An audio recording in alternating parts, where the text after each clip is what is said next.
আসসালামু আলাইকুম রাহমাতুল্লাহি ওয়া বারাকাতুহু। সুপ্রিয় সম্মানিত দর্শক ও শ্রোতা, আশা করি মহান রব্বুল আলামিনের দয়ায় আপনারা সকলেই ভালো আছেন। সুপ্রিয় সম্মানিত দর্শক ও শ্রোতা, আল্লাহ পাক রব্বুল আলামিনের ৯৯টি নাম রয়েছে। প্রতিটি নামেরই রয়েছে আলাদা আলাদা ফজিলত। সুপ্রিয় সম্মানিত দর্শক শ্রোতা, আল্লাহ পাক নিজেই বলে দিয়েছেন, উদুনি আস্তাজিব লাকুম, আমাকে ডাকো, আমি তোমাদের সেই ডাকে সাড়া দিব। অন্যত্র এক আয়াতে আল্লাহ পাক বলেছেন কিভাবে ডাকবে। আল্লাহ পাক নিজেই শিখিয়ে দিয়েছেন, অলিল্লাহিল আসমাউল হুসনা ফাদউহু বিহা।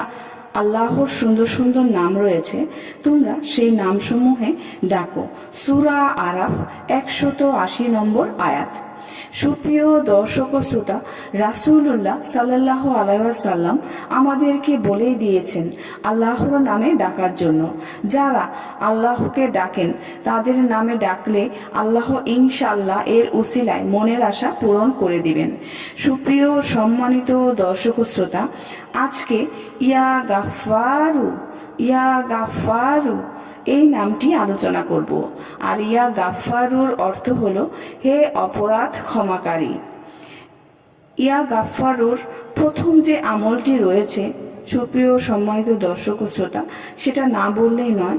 রাত্রির শেষ ভাগে যে ব্যক্তি ৪১ দিন পর্যন্ত প্রত্যেক দিন ১০০০ বার করে এই এসএম মুবারক পাঠ করবে, আল্লাহ রব্বুল আলামিন তার জীবনের সমুদয় পাপরাশি, যদিও সেই পাপ সমুদ্রের ফেনার সমান হয় না কেন, তা ক্ষমা করে দিবেন।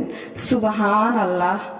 সুপ্রিয় সম্মানিত দর্শক ও শ্রোতা, ইয়া গাফফারু যদি আপনি ৪১ দিন প্রত্যেক দিন ১০০০ বার করে পাঠ করেন, ইনশাআল্লাহ আপনার গুনাহসমূহ আল্লাহ তাআলা মাফ করে দিবেন।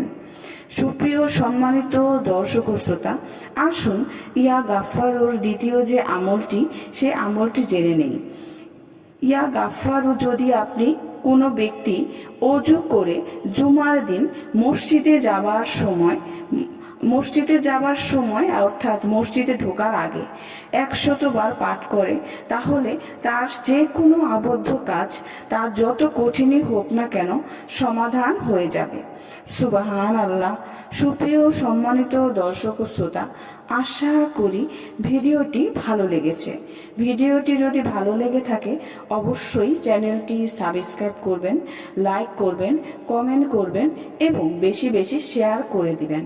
সবাই ভালো থাকবেন। আল্লাহ হাফেজ।